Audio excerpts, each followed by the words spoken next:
अस्सलाम वालेकुम। मैं हूं मोहम्मद यूनुस अली नूर, आईना टीवी सियालकोट से। प्रोग्राम में आज बात करेंगे नाजरीन कश्मीर इशू पे। इसके लिए हमने दावत दी है, हमने खिदमात हासिल की हैं एक बड़े ही स्पेशल मेहमान की। ना, नाजरीन, सहाफ़त हो लेकिन कश्मीर इशू पे बात ना हो तो सहाफ़त अधूरी रह जाती है। इसके लिए हमने दावत दी है आज के हमारे बहुत ही स्पेशल मेहमान मेरी मुराद चौधरी मोहम्मद इसहाक साहिब। आप ना सिर्फ अरसा दराज से कश्मीर के वज़ीर रहे बल्कि हल्का इंतखाब की आवाम की उन्होंने अपने दायरा कार से बाहर जाके खिदमात के लिए पेश रहे।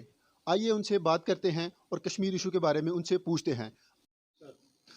सर, ये बताइएगा प्लीज़ कि जो अपना जम्मू कश्मीर का ऑक्यूपाइड इलाके की अगर मैं बात करूं तो सर वहाँ पे मज़ालम दिन ब दिन बढ़ते जा रहे हैं और जो हम देखते हैं या जो आवाम देखते हैं सर उस पर बड़ा तरस आता है। ठीक है, तो सर उस पर आप क्या कहना चाहेंगे, आप हमायती अल्फाज। मैं एक बात अर्ज़ करूं।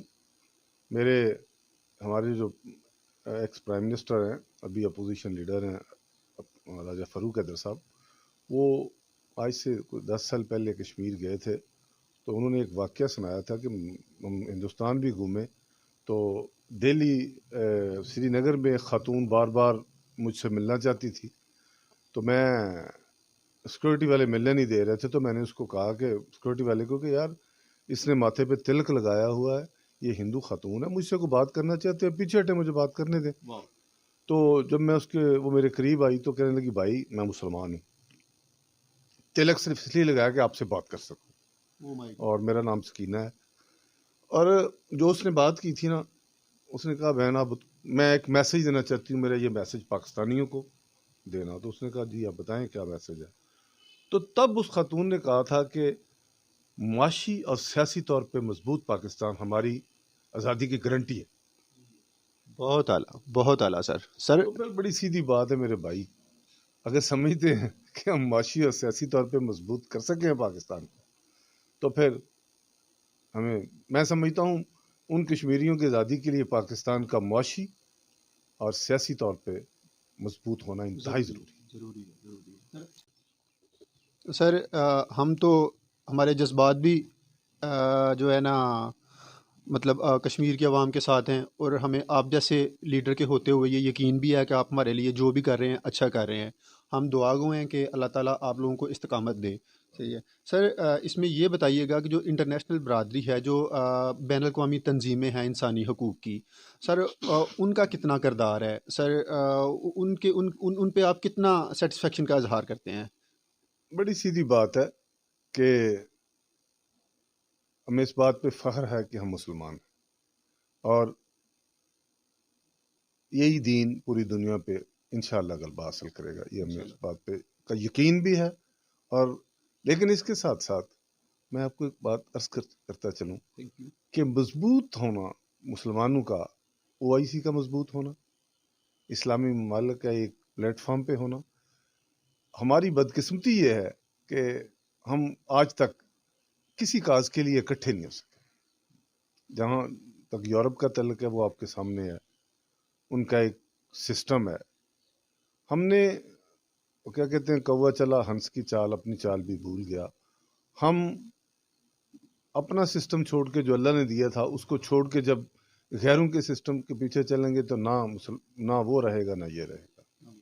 मेरा, आप मुझे बताएं, बड़ी सख्त, शायद ये बात मुझे नहीं करनी चाहिए, अमेरिका में, यूरोप में आप कहीं मस्जिद बनाना चाहें, कोई आपको नहीं रोकता। आप नमाज पढ़ें जहां मर्जी, मसल्ला डाल के पढ़ें, कोई नहीं रोकता। कुरान पाक पढ़ने से कोई नहीं रोकता।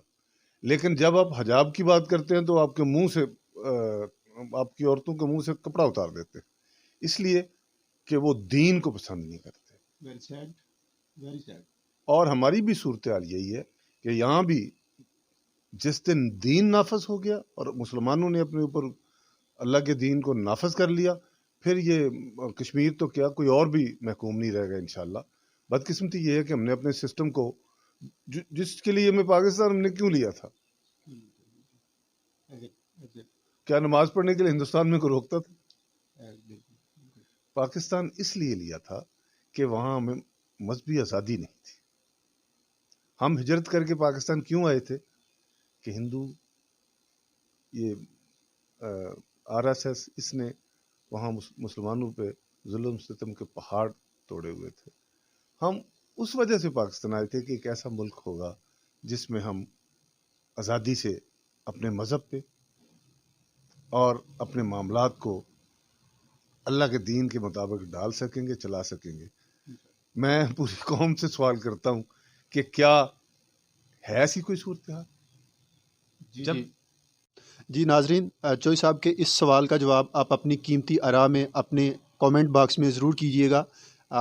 تو ہمیں آپ کے اس اپنا سوال کے جواب کا انتظار رہے گا. یقیناً آپ کا جو سوال ہے وہ ہمارے لیے بہت قیمتی ہے. سر, گورنمنٹ نے جو نیا نقشہ بنایا ہے اس میں آزاد جموں اینڈ کشمیر کو, وہ آکوپائڈ ایریا کو بھی وہ جو ہے نا وہ بیچ میں لے آئے ہیں. سر اس کے بارے میں آپ کیا کہیں گے؟ دیکھیں, میں آپ کو ایک عرض کروں, نقشوں سے اگر کام چلتا تو پھر جو بہت اچھا ٹریسر ہے وہ ساری دنیا کا مالک ہوتا. وہ اور اگر دعاؤں سے ہندوستانی مرتے تو ان کی توپیں کب کی برباد ہو چکی ہوتی. اس لیے کچھ نہ کچھ کرنا پڑے گا. جی ناظرین, آپ کا کہنا تھا کہ نقشہ صرف بنا لینے سے کام نہیں, کوششوں پہ جو ہے نا یقین کیا جا سکتا ہے. آپ نے نقشے کی بات کی تھی, مجھے ایک بات یاد آ گئی ہے. جی ضرور. کہ اگر اس نقشے میں ہندوستان کی فوج 9 لاکھ کے قریب جمع ہے, جس کو ہم نے اپنے ملک کا حصہ ظاہر کیا, تو پھر ہمیں اپنی کیا خیال ہے کہ ہم اخلاقی طور پہ کوئی جواز ہے اس بات کا کہ ہم نقشہ بھی بناتے ہیں اور اس نقشے پہ دشمن قابض ہے؟ تو پھر یہ تو ایک المیہ ہے. سر OIC کا کیا کردار ہے کشمیر کے خطے کے لیے اسپیشلی؟ یہ تو بڑا اسپیشل کویسچن ہے سر. دیکھیں میرے بھائی, OIC نے ہمارے لیے کیا کرنا ہے؟ وہ تو اپنے لیے کچھ نہیں کر سکتے. آپ نے شام کا, لبنان کا, عراق کا, ایران کا جو حال دیکھا ہے, امہ ہے نا, وہ تو بیوہ کا کردار ادا کری, بیوہ ماں کا. حالانکہ وہ مسلمانوں کی مسلم امہ ہے نا ساری.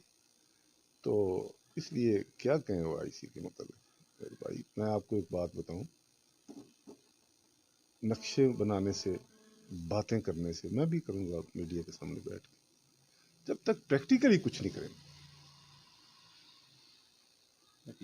جب پریکٹیکل ہوگا, طاقت ہی قانون ہے.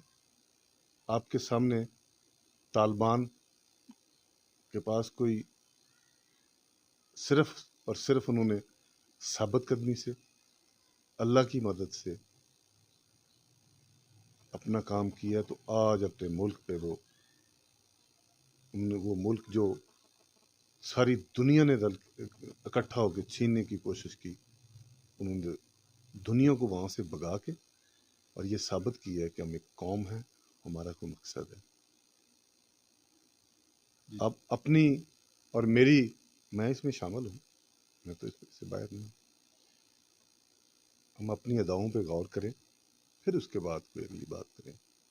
جی سر, جاتے جاتے ایک آخری سوال کائنڈلی بتائیے گا پلیز, کہ عوام یہ بات جاننا چاہتے ہیں کہ اب ایک نئی حکومت اقتدار میں آ چکی ہے کشمیر میں, تو سر آپ کی بالغ نظری وہاں کی چپا چپا کو دیکھتی ہے, ٹھیک ہے, تو سر ان کا جو سٹائل آف ورکنگ ہے, جو ان کی ایڈمنسٹریشن ہے, اس کے بارے میں آپ کیا کہیں گے؟ کوئی ان کو سجیسٹ کرنا چاہیں گے؟ آپ کا وسیع و عریض تجربہ ہے سر وہاں کی خدمات کا. نہیں, وہ ہم سے بڑے سمجھدار اور سیانے لوگ ہیں, وہ سارے معاملات کو سمجھتے ہیں. لیکن میں جی, تو ناظرین آپ نے دیکھا, چوئی صاحب کا کہنا تھا کہ کوششیں بڑھانی پڑیں گی. انہوں نے حقیقی آئینہ دکھایا, آئینہ نیوز کے ناظرین کے لیے انہوں نے حقیقی آئینہ دکھایا, اور آپ امت مسلمہ کے اتفاق سے ناخوش نظر آئے. آپ نے جو ہے نا وہ استقامت کی تجویز پیش کی. تو ناظرین یہ تھا آج کا پروگرام. اپنی کومنٹ باکس میں اپنی آراء کا ضرور اظہار کیجیے گا. اسی کے ساتھ اجازت دیجیے اپنے میزبان محمد یونس علی نور کو اگلے پروگرام تک. Thank you very much.